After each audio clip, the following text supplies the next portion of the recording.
Norte de Italia. Valle de Vajont.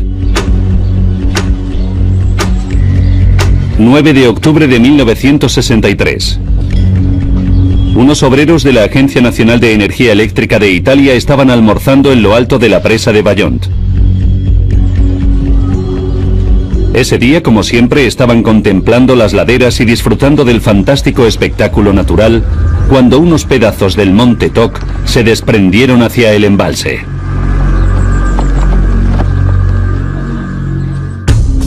Dos en punto de la tarde. Los vecinos también se dieron cuenta del corrimiento de tierras.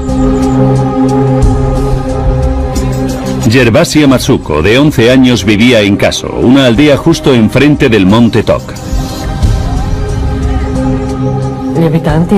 La gente vio las grietas del monte Toc y vi que los adultos estaban alarmados.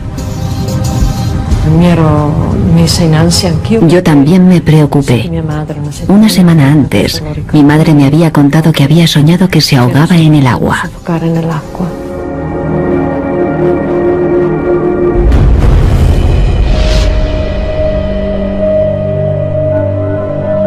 A 6 kilómetros de la presa se encontraba la central eléctrica de Sobercene, cuyas 4 enormes turbinas funcionaban con el agua procedente del embalse.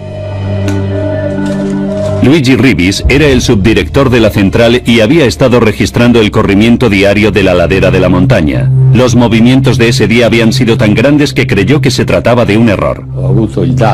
Recibí los datos del deslizamiento de la ladera.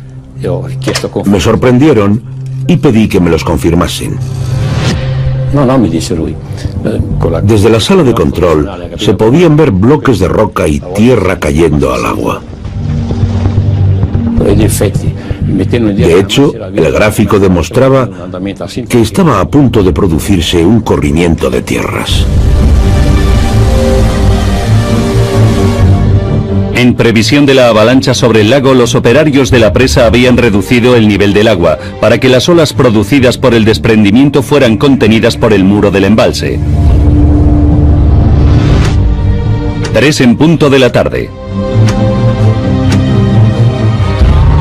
En las laderas del monte Toc, los representantes de la central eléctrica insistieron a los granjeros en que se llevasen a sus animales de la montaña. El cura local, don Carlo Honorini, percibió la ansiedad de los aldeanos. Sabíamos algo, pero no eran más que rumores. No sabíamos si el monte Toc se vendría abajo, ni cuánta tierra podría caer, ni si la presa se rompería.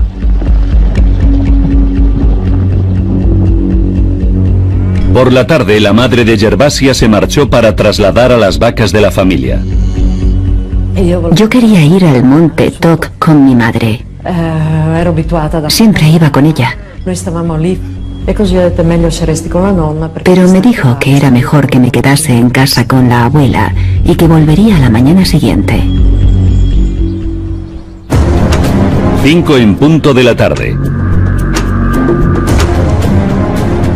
En Longarone, un pequeño pueblo a 2 kilómetros de la base de la presa, otra colegiala, Micaela Coletti, estaba cenando con su familia. En Longarone había un ambiente distinto desde hacía una temporada. Se oían rumores raros.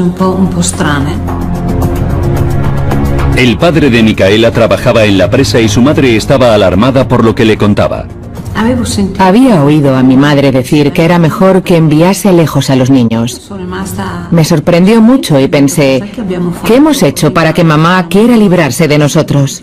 Mi padre le contestó que si había que morir porque se hundía la presa, era mejor morir todos juntos.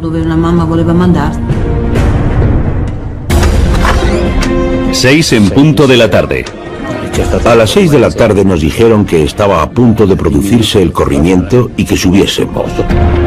El personal clave de la central eléctrica fue invitado a unirse a los ingenieros en lo alto de la presa para supervisar el desprendimiento. Pero Luigi tenía trabajo que terminar. Yo quería ir, pero le dije a mi compañero que tenía que terminar una cosa. Así que me quedé un rato más y él se fue. 9 en punto de la noche. Desde su posición privilegiada en lo alto de la presa más alta de Europa, los compañeros de Luigi esperaban presenciar la creación de una ola como la de un tsunami, de 20 metros de alto, cuando el desprendimiento de tierras llegase al agua.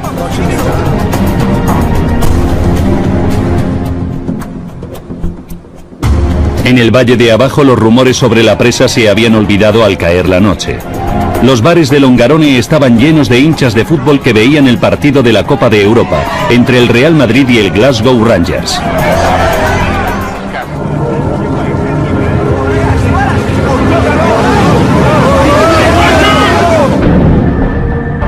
Diez y 39 minutos de la noche. En Caso, encima de la presa, Gervasia estaba casi dormida. Su casa se vio engullida por un ruido aterrador. El ruido no se oía como si viniera del otro lado de la montaña. Se oía dentro. Era un ruido enorme. Mi abuela dijo que era el fin del mundo.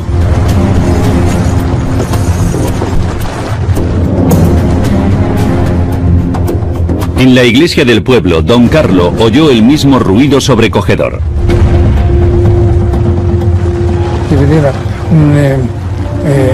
Vi que se encendía un foco que iluminaba toda la zona de Toc. Luego vi una cosa negra, una sombra alta que se elevaba. Las columnas de agua llegaron a lo alto del campanario y empezaron a llover agua y rocas sobre Caso. Me hinqué de rodillas gritando de miedo.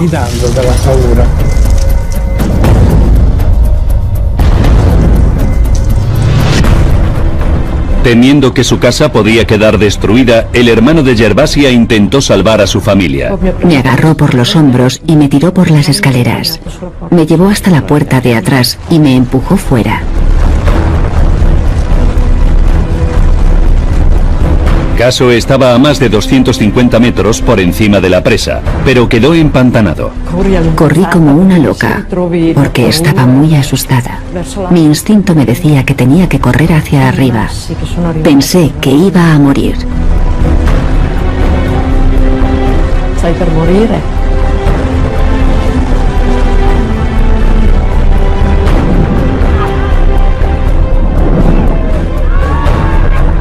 Bajo la presa, en Longarone, las luces de las calles se apagaron.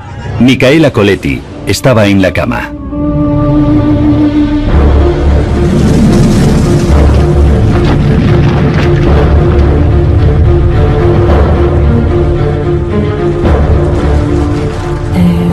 Fingía estar dormida mientras esperaba un beso de mi madre. Mi abuela entró en la habitación y dijo que iba a cerrar las contraventanas porque se acercaba una tormenta.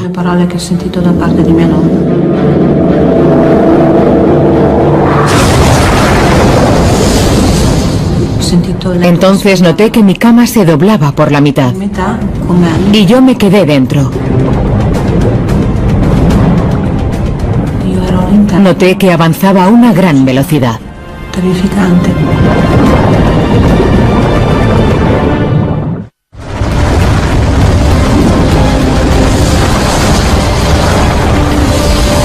Un muro de agua de 70 metros de alto inundó Longarone y barrió todo el valle, arrasando edificios y matando a cientos de personas.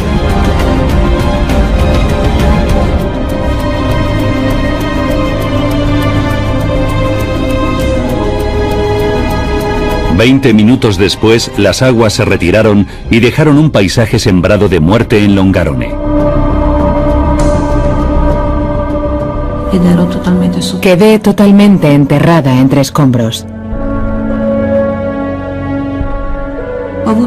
Sabía que tenía que hacer un esfuerzo y levanté los brazos para tocarme la cara.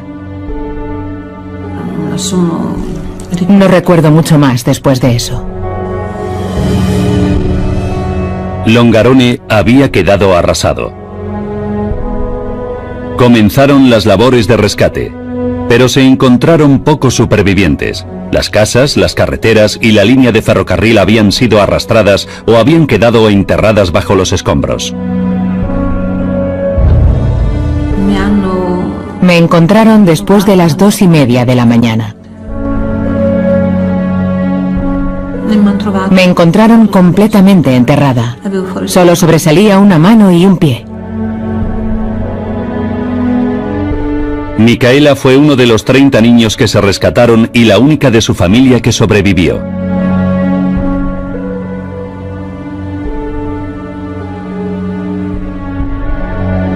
Esa noche perdieron la vida más de 2000 personas, incluidos 60 empleados de la central eléctrica. Subieron allí para ver cómo ocurría. Pero no eran unos kamikazes. Subieron y nunca volvieron. Murieron en Bayón.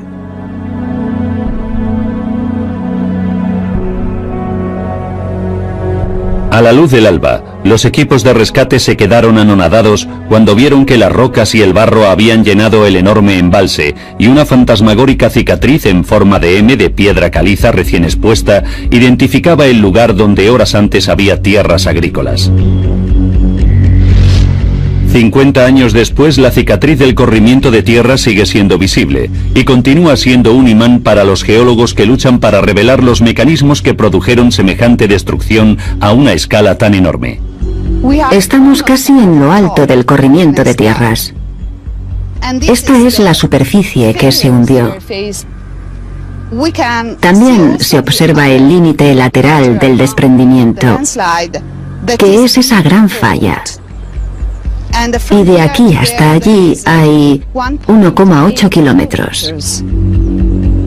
La profesora Mónica Girotti dirige el último equipo de investigación.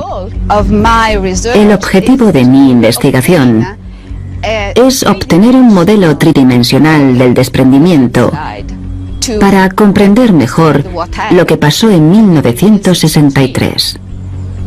Yo todavía sigo estando asombrada. La geología arrojará luz sobre el mecanismo del desprendimiento, pero una cosa ya está clara: la raíz del desastre fue la intervención reciente del hombre en el valle.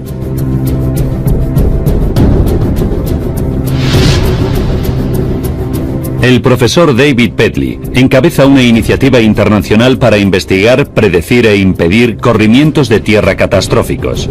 La comprensión del desastre de Bayón ha sido uno de los retos más importantes de su carrera. El de Bayón, en términos de víctimas, es el mayor corrimiento de tierras catastrófico de Europa del último siglo. Y seguramente ha sido el corrimiento de tierras más importante de todos los tiempos, porque sirvió para concienciarnos de toda una serie de problemas. Los hallazgos de Pedley son inequívocos. El de Bayón fue un desastre totalmente provocado por el hombre. No cabe duda de que el desastre de Bayón no se habría producido si el ser humano no hubiera intervenido. Ahora, al profundizar en la investigación, podemos revelar por qué 270 millones de metros cúbicos de la ladera de la montaña se precipitaron sobre el embalse de Bayón y cómo lograron matar a más de 2000 personas. Pedley reconstruirá los pasos de los ingenieros originales cuando intentaron comprender la geología del valle e identificará los errores críticos que condujeron al desastre.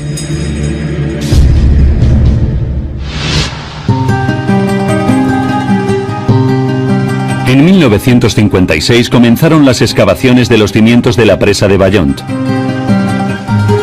Bloquearía una empinada garganta para crear uno de los lagos artificiales más profundos del mundo y generar energía hidroeléctrica para impulsar la expansión económica de Italia en la posguerra.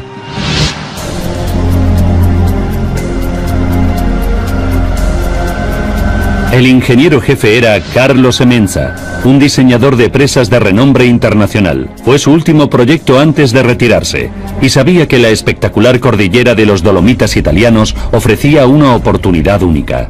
Los Dolomitas forman parte de los Alpes y están básicamente formados por grandes bloques de caliza que resultaron empujados hacia arriba hasta crear elevados picos. Las empinadas laderas del valle de Bayón parecían convertirlo en el lugar ideal para construir una presa. La presa podía ser relativamente estrecha y por lo tanto relativamente pequeña en términos de anchura. Obviamente tenía que ser muy alta y podía contener enormes cantidades de agua en el valle que ocupaba. Semenza y su equipo de geólogos inspeccionaron con sumo cuidado la zona donde se construirían los cimientos de la presa, pero prestaron poca atención al valle río arriba, que acabaría inundándose. En los años 50, el énfasis se ponía en calcular correctamente el diseño de la propia presa. No dedicaban mucho esfuerzo a comprender la geología del valle río arriba. Se consideraba que no era relevante ni para la presa ni para el embalse. Pedley descubrió que su actitud despreocupada resultaba aún más alarmante, dada la famosa inestabilidad geológica de la región. Entre las montañas, en los valles, hay rocas mucho más frágiles. Es piedra arenisca, arcilla y pizarra, y el sistema entero se encuentra sobre pliegues y fallas, así que resulta muy inestable. Es el entorno clásico para la creación de corrimientos de tierras. Nada de ello era una novedad para la población local. Vigilaban constantemente cualquier señal de fracturas de rocas y desprendimientos de tierras.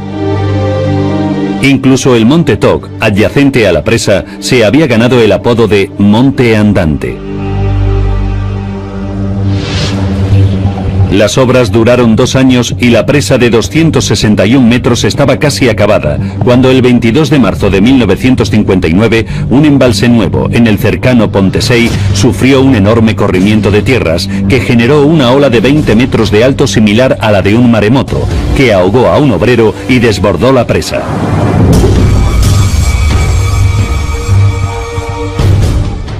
Fue la primera vez que se comprendió el efecto potencialmente dañino de los grandes corrimientos de tierras y provocó una onda sísmica en la industria hidroeléctrica del norte de Italia. Fue el mismo mecanismo que sembró la muerte y la destrucción en Vajont. La ladera de la montaña se precipitó sobre el lago generando un inmenso tsunami. La presa permaneció intacta, pero se desbordó e inundó el valle de abajo. La industria hidroeléctrica había subestimado las consecuencias potenciales de la inundación de un valle. Cuando se llena un embalse, las laderas que han drenado en un profundo valle durante miles de años se empapan por primera vez con resultados sorprendentes. La roca que parece sólida a menudo está hecha de bloques separados que se mantienen en su sitio por la gravedad y la fricción. Hay que imaginarse que los bloques de roca que hay dentro de las montañas son un poco como barcos. Cuando sube el nivel del agua, el bloque empieza a flotar. Bueno, en realidad no flota del todo, pero incrementa su movilidad. Y cuando incrementa su movilidad, la fuerza de fricción, la resistencia al movimiento, decrece. Con lo cual son mucho más probables los corrimientos de tierra. Temiendo que se repitiera el corrimiento de tierras y el tsunami fatales de Pontesey, la empresa eléctrica encargó un estudio de las orillas del embalse propuesto para el valle de Vajont. El geólogo jefe del proyecto fue el profesor Leopold Miller, que encargó a Edoardo Semenza, hijo del ingeniero jefe y recientemente licenciado en geología, que dirigiese el estudio. Edoardo recorrió cada centímetro del valle observando las formaciones rocosas. Cuando encontró pruebas de un antiguo movimiento a gran escala en las empinadas laderas cercanas a la presa, pareció que los peores temores de la empresa se habían confirmado. Eduardo Semenza estaba convencido de que había un gran corrimiento de tierras antiguo situado en la orilla sur del embalse. Un corrimiento de tierras antiguo ya se ha movido, por lo cual es probable que las rocas de la base de ese corrimiento sean mucho más frágiles. Edoardo temió que la inundación del valle podía reactivar el viejo corrimiento, que a su vez podía desencadenar un tsunami catastrófico, repitiendo el desastre mortal de Pontesey a una escala muchísimo mayor.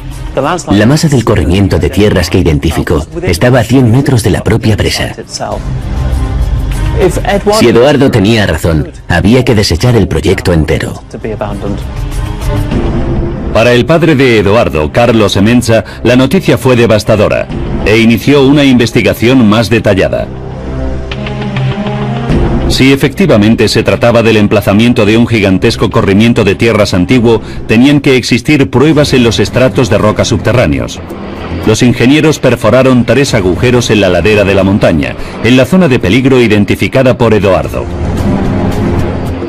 y el equipo de geólogos buscó señales de movimientos previos, como rocas fracturadas o capas de caliza inestable.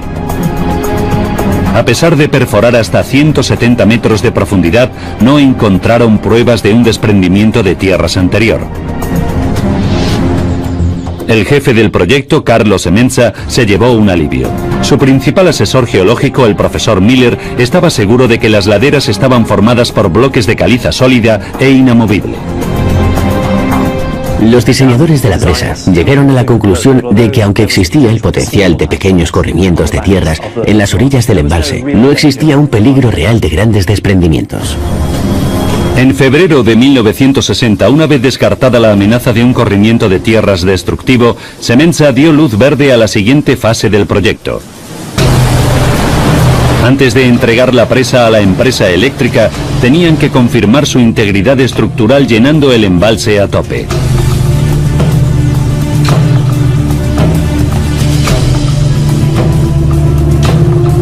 En octubre el embalse tenía 170 metros de profundidad, 91 metros por debajo del máximo. Y la presa estaba aguantando perfectamente. Pero entonces hubo un contratiempo. Unos granjeros descubrieron una enorme grieta en forma de M justo encima del embalse.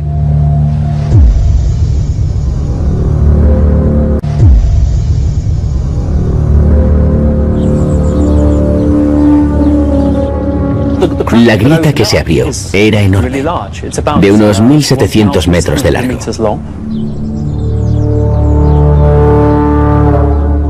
Y se ensanchaba unos 3 centímetros diarios. Tuvo que ser una sorpresa horrible para el equipo. 4 de noviembre de 1960. Los temores de la empresa eléctrica se vieron confirmados días después, cuando un fragmento de montaña del tamaño de 6 campos de fútbol se precipitó sobre el embalse de Bayont y produjo una ola de 2 metros de alto. Por suerte, nadie resultó herido. Pero el resto del colosal corrimiento de tierras continuó en movimiento y su registro provocó una nueva sensación de urgencia en la empresa eléctrica. Gracias al análisis previo de Eduardo de los estratos de roca, creían que el terreno inestable restante se extendía a 250 metros de profundidad por dentro de la ladera y ocupaba un volumen total equivalente a 90 manzanas urbanas con rascacielos de 30 pisos. El ingeniero jefe Carlo Semenza necesitaba domar la montaña antes de que esa masa inestable se volcase sobre el lago y empantanase el valle.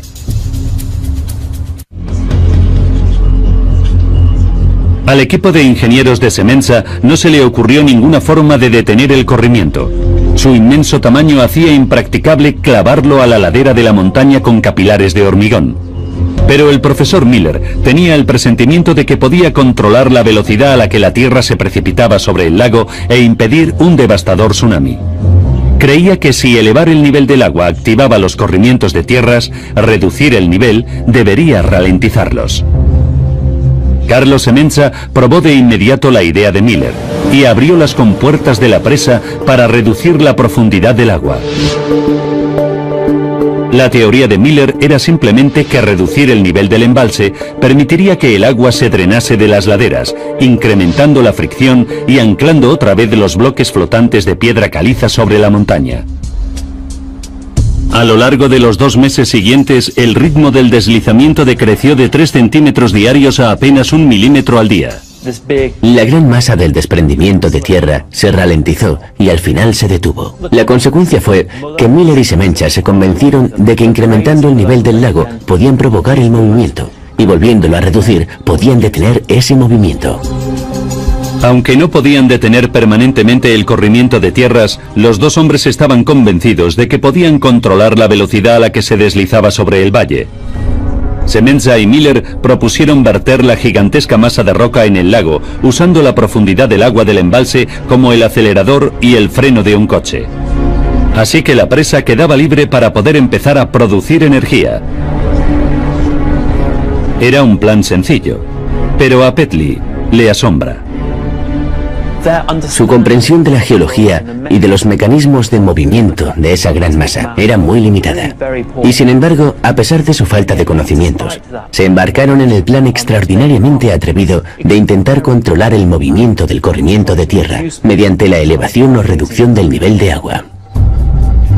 El equipo de geólogos de Miller estaba seguro de que podía desgajar toda la masa gradualmente, sin causar un peligroso tsunami.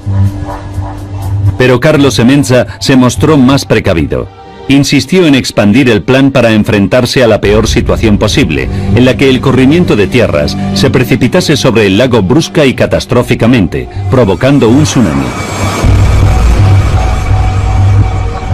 Semenza encargó un estudio para averiguar la profundidad máxima segura del embalse. Un nivel de agua que dejase al descubierto suficiente muro de presa para contener el mayor tsunami posible. Semenza trató de asegurarse de que el tsunami no desbordaría la presa. Pero en 1961 no había ordenadores para reproducir una simulación de tsunami. El equipo de Carlo construyó una maqueta a escala de la presa y llevó a cabo una serie de simulaciones físicas. El objetivo era comprobar lo grande que podía ser la ola. Los experimentos iniciales sugirieron que la peor ola posible podía medir 20 metros de alto.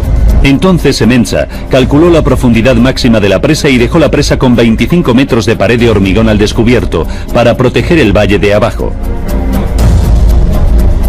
Pensó que por fin tenía las espaldas cubiertas. Carlo Semenza todavía tenía que afinar sus cálculos, pero antes de poder hacerlo, falleció repentinamente de una hemorragia cerebral. Sin el liderazgo de su visionario ingeniero jefe, las obras sufrieron una crisis. La empresa de energía formó un nuevo equipo para llevar a cabo el plan y salvar el proyecto legado por Semenza.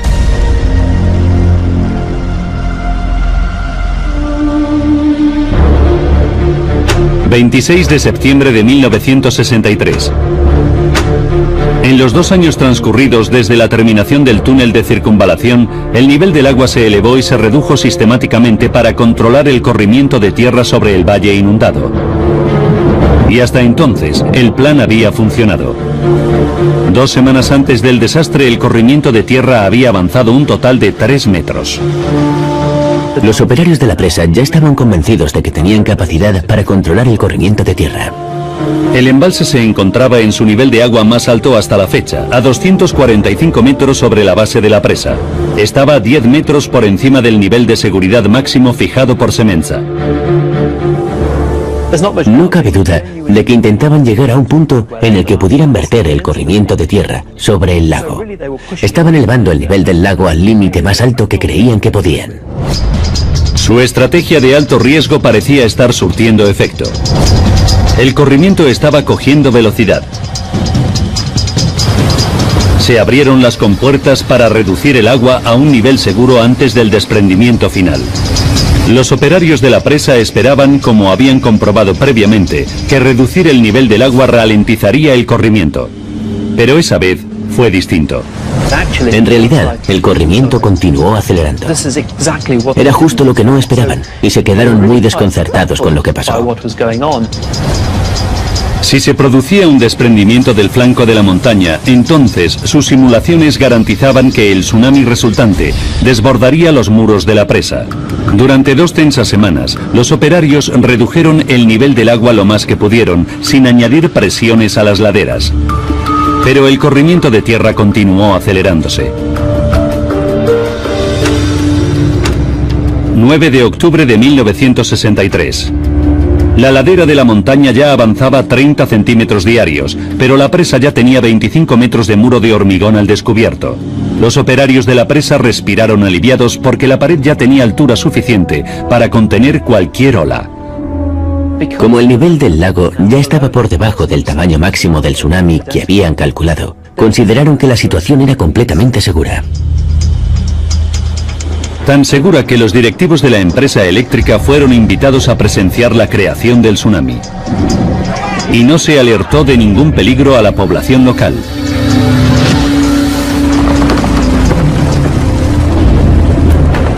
Pero en lugar del tsunami de 20 metros previsto, la ola se elevó 200 metros por encima de los muros de la presa. Una cifra asombrosa, 10 veces superior a lo esperado.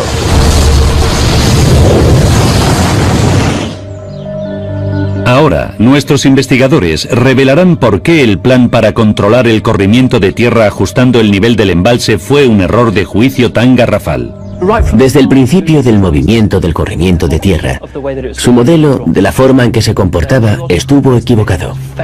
Su investigación geológica falló al no identificar que dentro de la piedra caliza había finas franjas de arcilla.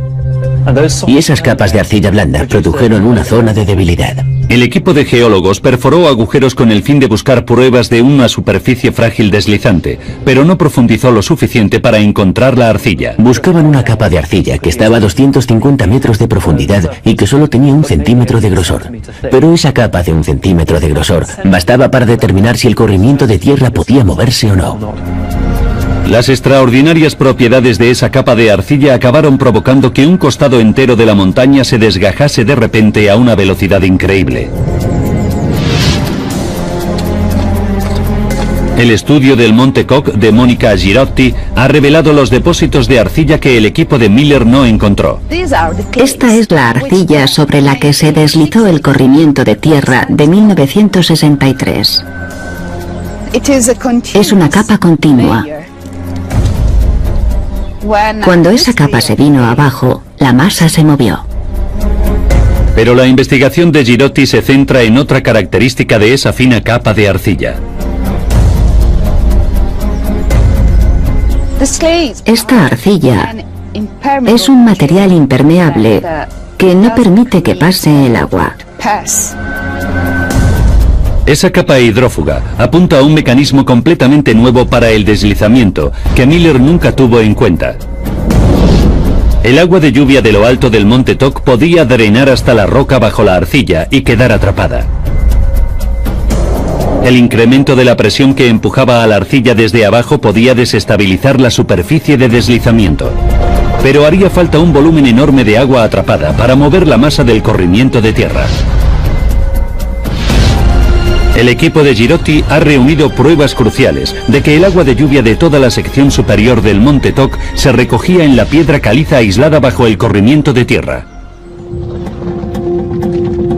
Cuando hubo fuertes lluvias, una enorme cantidad de agua quedó atrapada bajo la arcilla. Como no tenía a dónde ir, la presión bajo la arcilla se disparó y el corrimiento de tierra sufrió una sacudida adicional. Girotti tiene claro que el intento de controlar el corrimiento de tierra modificando el nivel del pantano carecía de un elemento clave.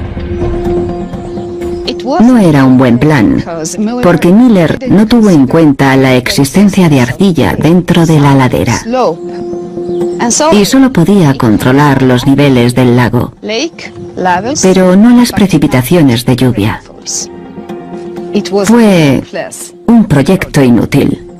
Si el equipo original de geólogos hubiera sabido que había arcilla, Pedley cree que la historia habría seguido un curso distinto. Entonces ya se sabía que la arcilla era un material débil. Si hubieran sabido que había capas de arcilla, es casi seguro que habrían abandonado el proyecto en ese momento. Cuando Pedley regresó al archivo, descubrió lo cerca que estuvo Miller de encontrar la capa de arcilla. En 1961, Miller instaló 4 válvulas de presión del agua, llamadas piezómetros, para supervisar el nivel del agua en la roca.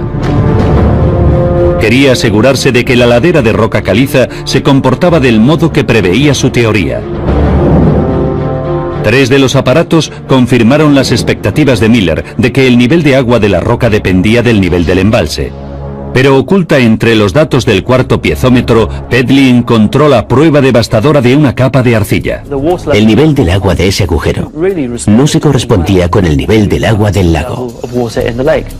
El piezómetro registraba un elevado nivel del agua independientemente del nivel de agua que hubiera en el pantano. Era probablemente una indicación de que las capas de arcilla estaban atrapando agua a gran presión bajo la masa del corrimiento de tierra. Pero Miller asumió que el cuarto piezómetro era defectuoso y sus datos eran erróneos. Como el comportamiento del cuarto agujero no encajaba con las ideas preconcebidas sobre el modo en que operaba el corrimiento de tierra, lo ignoró. Para Pedley, la semilla del desastre se sembró con ese fallo sistemático a la hora de comprender el Monte Koch. Demuestra que si el modelo con el que funcionas no explica algunos de los comportamientos que observas, es que el modelo está mal. No es el corrimiento de tierra el que está haciendo algo mal. Y fallar a la hora de desarrollar el modelo significa permitir potenciales corrimientos de tierras como ese. Pedley ya comprende por qué se produjo el corrimiento de tierra, pero hay un misterio final que envuelve el desastre de Bayonne. ¿Por qué fue el tsunami mucho mayor de lo que nadie se esperaba? El profesor Pedley centra la atención en los experimentos de simulación de tsunamis de Semenza. El modelo que habían diseñado preveía que el tsunami sería relativamente pequeño, de 20 metros o menos. Pero el verdadero corrimiento de tierra provocó una ola de desplazamiento que sobrepasó en más de 200 metros la altura de la presa. La meticulosa maqueta a escala debería haberles proporcionado una indicación precisa del tamaño del tsunami ligada a un factor crítico. El resultado del modelo dependía completamente de la velocidad a la que se movía el corrimiento de tierra. Los experimentos comprobaron el efecto de los corrimientos de tierra a distintas velocidades, desde el movimiento más lento al más rápido, al que esperaban que avanzase el desplazamiento. El equipo de ingenieros calculó aproximadamente que la velocidad más rápida a la que podía producirse el corrimiento de tierra era 1 minuto, que a su vez correspondía a 4 segundos en la simulación. Pero cuando David Pedley examinó los datos de la noche del desastre, descubrió que el colapso entero solo duró 45 segundos. Aunque solo eran 15 segundos menos que su estimación, ese error del 25% bastaba para alterar por completo el resultado de la simulación. La maqueta que habían construido en realidad era muy sensible y muy buena. Pero cuando diseñamos modelos digitales, a menudo usamos la frase basura que entra, basura que sale. Y por desgracia en este caso, como se había asumido que el corrimiento de tierra avanzaría lentamente, introdujeron datos erróneos en el modelo y en consecuencia obtuvieron resultados engañosos. Cuando se pusieron en práctica los resultados erróneos de la simulación, las consecuencias fueron muy reales. La increíble velocidad del deslizamiento final ha desconcertado a los científicos durante casi 5 décadas. La aceleración fue muy drástica, como la de un coche de Fórmula 1.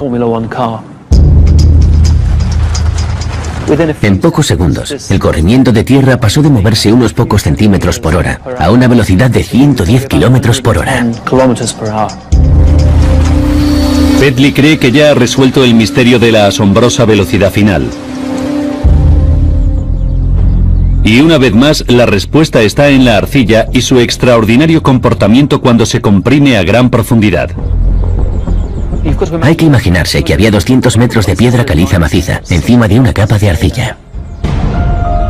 Pedley ha demostrado que cuando está enterrada bajo millones de toneladas de roca, la arcilla, que es normalmente blanda, se endurece. Es un material quebradizo. Es duro y es fuerte.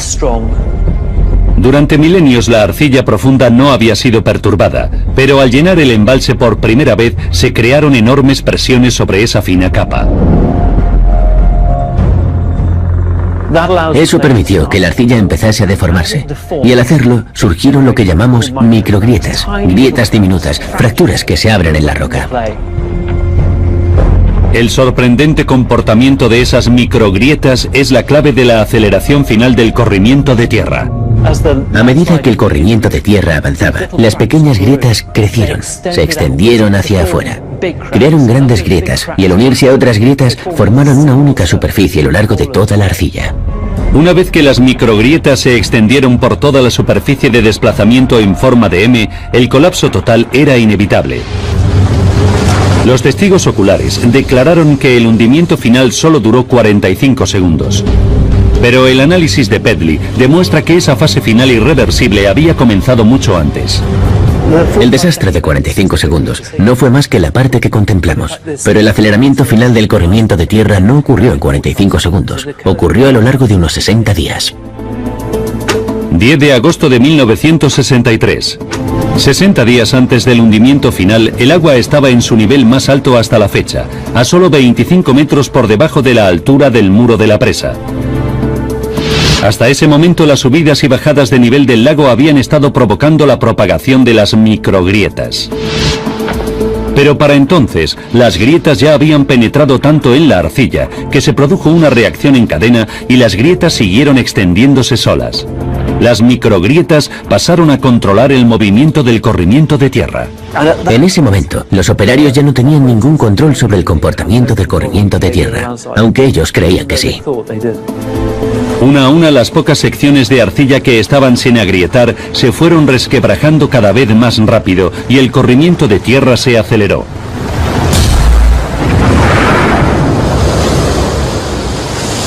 Fue un efecto dominó clásico. Era inevitable que ocurriera.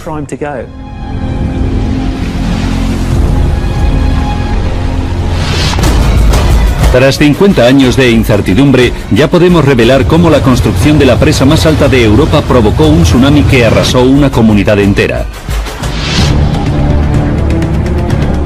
9 de octubre de 1963. 4 horas y 30 minutos para el desastre. Los operarios de la presa se habían estado preparando para un gigantesco corrimiento de tierra final y habían reducido el nivel del agua para dejar 25 metros de pared de hormigón expuesta. 2 minutos para el desastre.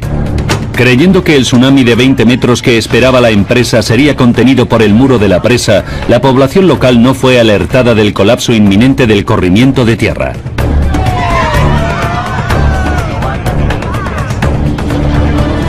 Los empleados de la empresa de energía contemplaban el espectáculo desde un enclave privilegiado en lo alto de la presa. 1 minuto para el desastre. Aunque los operarios de la presa lo ignoraban, a decenas de metros bajo la superficie de la montaña había una inmensa capa de arcilla quebradiza que llevaba 2 meses agrietándose incontroladamente. Entonces solo quedaba una pequeña sección sin fracturar. 45 segundos para el desastre. La última sección de arcilla se resquebrajó y un corrimiento de tierra del tamaño de 90 manzanas urbanas se precipitó sobre el embalse. Aceleró tan rápido como un coche de Fórmula 1 y su impacto creó un tsunami de más de 200 metros de altura. 30 millones de toneladas de agua cayeron desde una altura de 261 metros, produciendo un agujero de 40 metros de hondo en el suelo del valle. La estrechez del mismo valle aceleró la columna de agua de 70 metros de alto que fluyó por el valle a unos 140 kilómetros por hora. Longarone quedó destruido en menos de 2 minutos.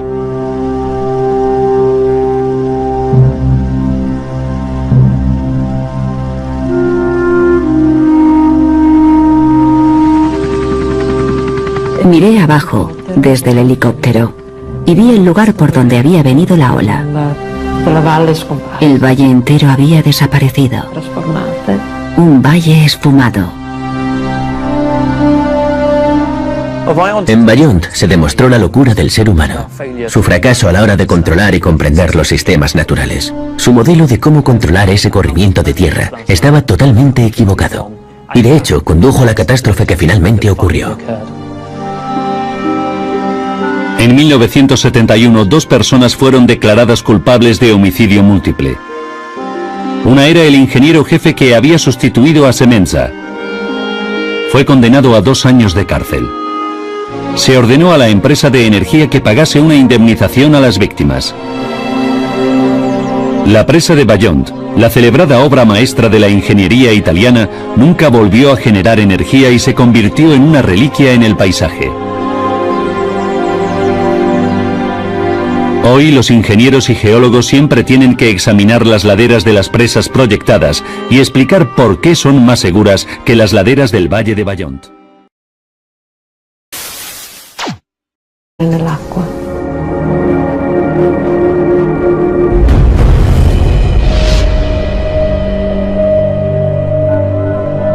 A 6 kilómetros de la presa se encontraba la central eléctrica de Sobercene, cuyas 4 enormes turbinas funcionaban con el agua procedente del embalse. Luigi Ribis era el subdirector de la central y había estado registrando el corrimiento diario de la ladera de la montaña. Los movimientos de ese día habían sido tan grandes que creyó que se trataba de un error. Recibí los datos del deslizamiento de la ladera. Me sorprendieron y pedí que me los confirmasen. Desde la sala de control se podían ver bloques de roca y tierra cayendo al agua. De hecho, el gráfico demostraba que estaba a punto de producirse un corrimiento de tierras. En previsión de la avalancha sobre el lago, los operarios de la presa habían reducido el nivel del agua para que las olas producidas por el desprendimiento fueran contenidas por el muro del embalse. 3 en punto de la tarde. Presenciar la creación de una ola como la de un tsunami, de 20 metros de alto, cuando el desprendimiento de tierras llegase al agua.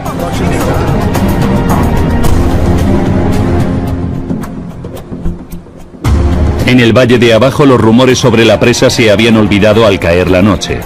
Los bares de Longarone estaban llenos de hinchas de fútbol que veían el partido de la Copa de Europa entre el Real Madrid y el Glasgow Rangers.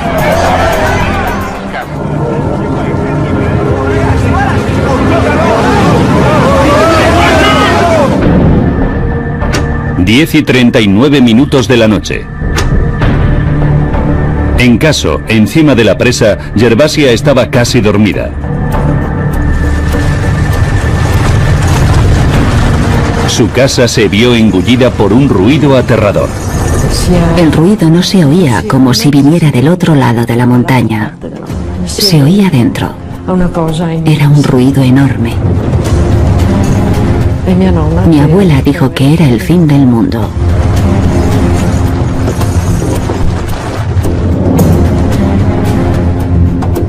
En la iglesia del pueblo, don Carlo oyó el mismo ruido sobrecogedor. En las laderas del Monte Toc, los representantes de la central eléctrica insistieron a los granjeros en que se llevasen a sus animales de la montaña. El cura local, don Carlo Onorini, percibió la ansiedad de los aldeanos. Sabíamos algo, pero no eran más que rumores.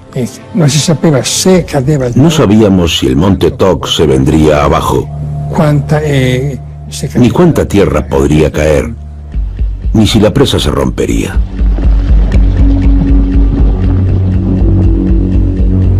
Por la tarde, la madre de Gervasia se marchó para trasladar a las vacas de la familia. Yo quería ir al Monte Toc con mi madre. Siempre iba con ella. Pero me dijo que era mejor que me quedase en casa con la abuela y que volvería a la mañana siguiente. 5 en punto de la tarde. En Longarone, un pequeño pueblo a 2 kilómetros de la base de la presa, otra colegiala, Micaela Coletti, estaba cenando con su familia. En Longarone había un ambiente distinto desde hacía una temporada. Se oían rumores raros. El padre de Micaela trabajaba en la presa y su madre estaba alarmada por lo que le contaba. Había oído a mi madre decir que era mejor que enviase lejos a los niños. Me sorprendió mucho y pensé, ¿qué hemos hecho para que mamá quiera librarse de nosotros? Mi padre le contestó que si había que morir porque se hundía la presa, era mejor morir todos juntos. 6 en punto de la tarde. A las 6 de la tarde nos dijeron que estaba a punto de producirse el corrimiento y que subiésemos. El personal clave de la central eléctrica fue invitado a unirse a los ingenieros en lo alto de la presa para supervisar el desprendimiento. Pero Luigi tenía trabajo que terminar. Yo quería ir, pero le dije a mi compañero que tenía que terminar una cosa. Así que me quedé un rato más y él se fue. 9 en punto de la noche. Desde su posición privilegiada en lo alto de la presa más alta de Europa, los compañeros de Luigi esperaban.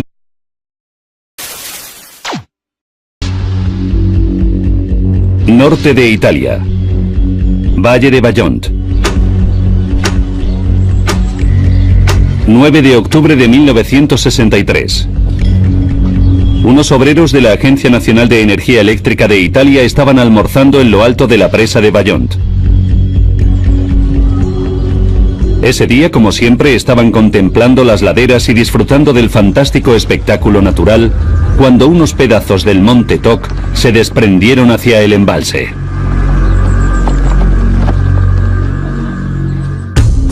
Dos en punto de la tarde.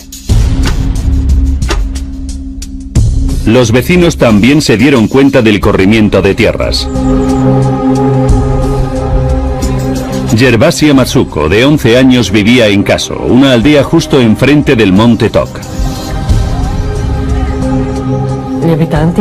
La gente vio las grietas del monte Toc y vi que los adultos estaban alarmados. Yo también me preocupé. Una semana antes, mi madre me había contado que había soñado que se ahogaba en el agua.